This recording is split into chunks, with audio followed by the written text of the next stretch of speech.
Mais uma semana, mais uma Fujimasfera e obviamente mais um vídeo aqui no canal. E olha, já tá virando tradição dizer isso, mas que capítulo bom. Não quero enrolar, bora logo falar sobre isso. O capítulo recebeu o nome de Mão e Adaptação, e quando eu vi essa primeira vez eu pensei que a gente teria uma relação direta com a Asa e também o último acontecimento com Asa e Denji.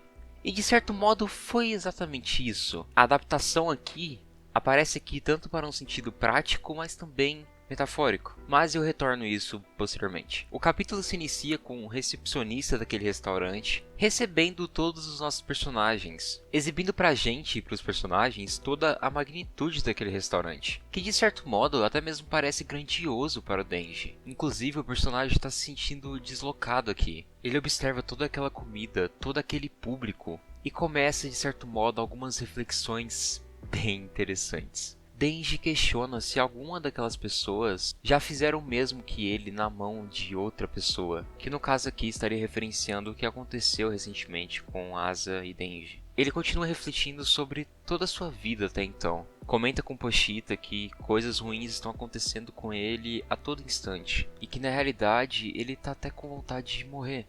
E ele não sabe ao certo como ele deve se comportar, o que ele deve sentir. Quando ele percebe que tem um monte de comida à sua frente e que pela primeira vez ele conseguiu ter uma relação mais sexual com outra pessoa. Quando ele se estimula sozinho, é melhor. Porém, de certo modo, tudo que aconteceu ali na reta final com Asa e Yoro fez com que ele se sentisse bem. E quando ele percebe tudo isso, ele não sabe se ele está feliz ou triste. E bom, antes de eu continuar relatando o que vai acontecer daqui pra frente, precisamos parar e discutir sobre isso aqui. Eu simplesmente amo a escrita que o Fujimoto tem com o Denji. Além dele fazer um personagem que não é nem um pouco linear, ele consegue trazer discussões profundas e até mesmo em coisas simples. Bom, bora lá. Desde tudo que aconteceu recentemente com esse personagem, o mesmo nitidamente se sentiu perdido. E bom, nesse capítulo ele evidenciou todos os motivos para isso. As piores coisas estão acontecendo com ele e muito dessa situação tem culpa dele mesmo.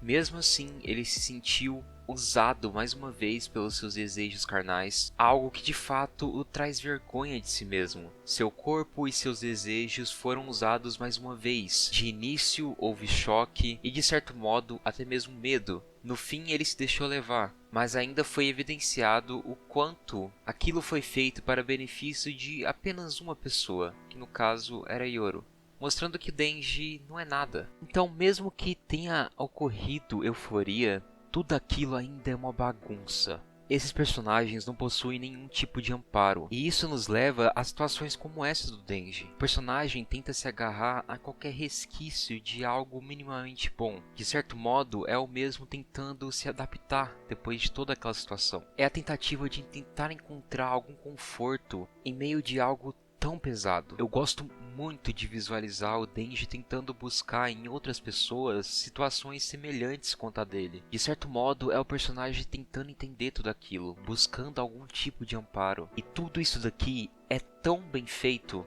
pois o Fujimoto representa muito bem as nuances de uma situação de abuso mesmo.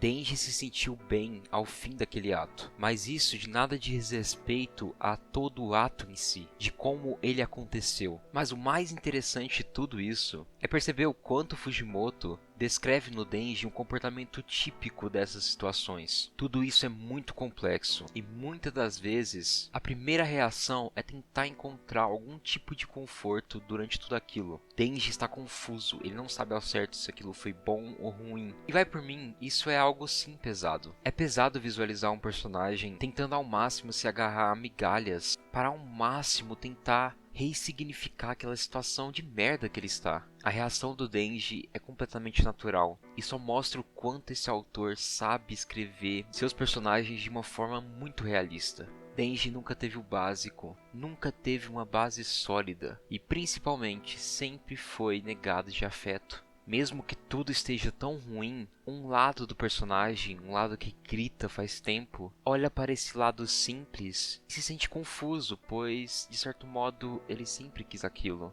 Denji não pode se atentar apenas ao fim das coisas, a esse seu lado imediatalista. Ele precisa sim entender o impacto que os meios possuem nisso tudo. Eu tenho quase certeza que toda essa discussão ainda será retomada posteriormente, pois é algo que o Denji só vai entender completamente quando ele amadurecer ainda mais. E enquanto ele não tiver o devido amparo, ele vai continuar se agarrando a respostas simples, que é algo de certo modo uma grande autodefesa. A gente repara que a Asa ainda está observando aquele garoto, mas de certo modo ela está afastada, ela não está querendo proximidade com o Denji. E ela até mesmo não está se sentindo confortável ali. Tanto é que ela sugere a Fame que ela esperasse lá fora, ainda mais porque ela não come nada daquilo ali. E pô, é engraçado ver a Fame refletindo e respondendo a Asa de uma maneira completamente errada, já que ela ainda está de boca cheia. E obviamente ninguém entendeu nada.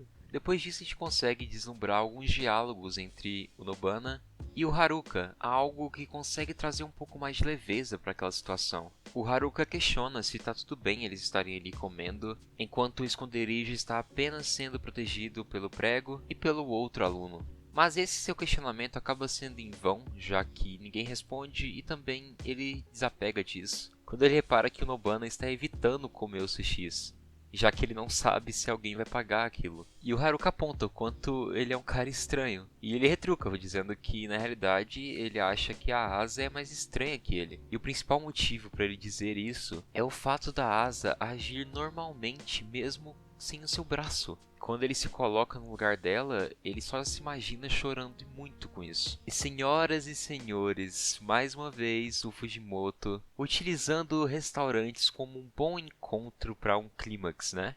Como eu já tinha falado anteriormente, eu sentia sim que a Fame estava arquitetando algum plano, considerando que a mesma escolheu o local para eles comerem. E bom, eu disse que provavelmente a gente teria um encontro com a igreja, e é isso que acontece. O Balen simplesmente chega e senta com eles ali, apontando que a Asa é praticamente um animal, destrinchando a sua ideia, dizendo que os animais não ficam tristes quando perdem alguma parte de seus corpos. Eles na realidade se adaptam para sobreviver. E aqui é estampado o outro significado de adaptação para esse capítulo. E o Balen ainda finaliza tudo aquilo, reafirmando que, demônios não ficam tristes, ressaltando pra gente o quanto esse contrato entre Asa e Yoro acaba afastando a personagem da sua naturalidade, da sua humanidade. E isso é algo que pode acontecer de fato.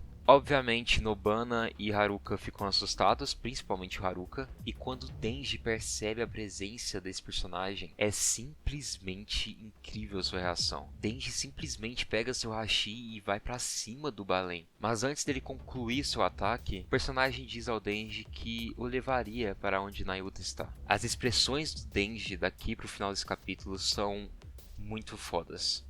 Há muita raiva aqui. O Balen simplesmente pede pro personagem ficar quietinho e sentado do lado dele. E ele simplesmente age de uma forma completamente natural. Mas o Denji não quer saber disso. Ele quer saber aonde está Nayuta. E o Balen nos explica que a segurança pública já está cercando aquele restaurante. E se ambos apenas comerem e saírem daquele local, eles seriam destruídos. Então ele propõe um acordo, que o Denji o ajudasse e dessa forma depois ele mostraria onde está Nayuta. E imediatamente o Denji questiona o que ele precisa fazer, mas o Balen ainda continua com essa postura calma e simplesmente entrega o sushi e fala pro Denji primeiramente comer aquele sushi. E dessa forma se encerra o capítulo.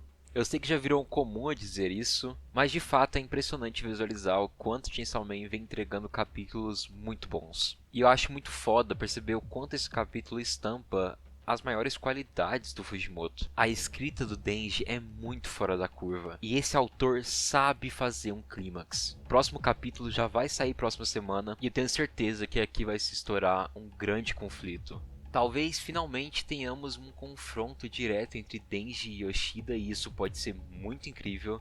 Aqui nasce mais uma possibilidade do Kishibe aparecer, apesar de eu não achar que isso vai acontecer. Mesmo eu imaginando que tudo isso estava sendo arquitetado pela Fame, que possivelmente a gente iria encontrar mais membros da igreja, eu sinto que eu tive um capítulo que conseguiu me surpreender. Principalmente porque eu amo detestar o Balen e também por essa reação do Denji. Sem contar que ainda tivemos essa discussão mais profunda do nosso protagonista. Algo que complementa muito bem tudo que a gente estava falando nas últimas semanas aqui no canal. O personagem está perdido, se adaptando a todas aquelas situações para tentar ao máximo sobreviver e se agarrar a migalhas de otimismo. Assim como Asa, Denji também é um animal aqui. Ainda torço que o Denji consiga ter mais autonomia de seus sentimentos e das suas ações. Mas enquanto isso, é só triste mesmo. Afinal, tudo foi bem pesado. O que eu mais queria que acontecesse daqui pra frente era simplesmente a Fame e o Balen pagassem um pouco por tudo isso que eles estão fazendo. Sério, de verdade mesmo. Como eu tenho raiva desses personagens. E outro ponto. O Katana Man não teve nenhum tipo de foco nesse capítulo. Será que por acaso, será que ele se distanciou um pouco das refeições e acabou dando de cara com a segurança pública? Por motivação, o Katana poderia sim ajudar a segurança pública mais uma vez, já que ele quer derrotar o Chainsaw Man. Mas depois de quebrar aquelas ordens, não sei se ele vai ser tratado de uma maneira boa. Enfim, eu estou muito ansioso, pois de fato o Fujimoto sabe entregar clímax, então é bem possível a gente ter uma explosão de um conflito bem grande aqui. Mas e aí, o que vocês acharam desse capítulo? O que vocês acham que vai acontecer daqui pra frente? Por favor, comentem aí, vocês não têm ideia o quanto isso ajuda no canal. Então, de verdade, lembre-se de comentar, compartilhar e se possível se inscrever. Esse canal não seria nada sem vocês, então eu agradeço do fundo do meu coração mesmo a toda essa atenção que vocês dedicam aqui. Quero agradecer imensamente aos membros do canal mais uma vez. Fico muito grato em visualizar esse tipo de ajuda que vocês me dão.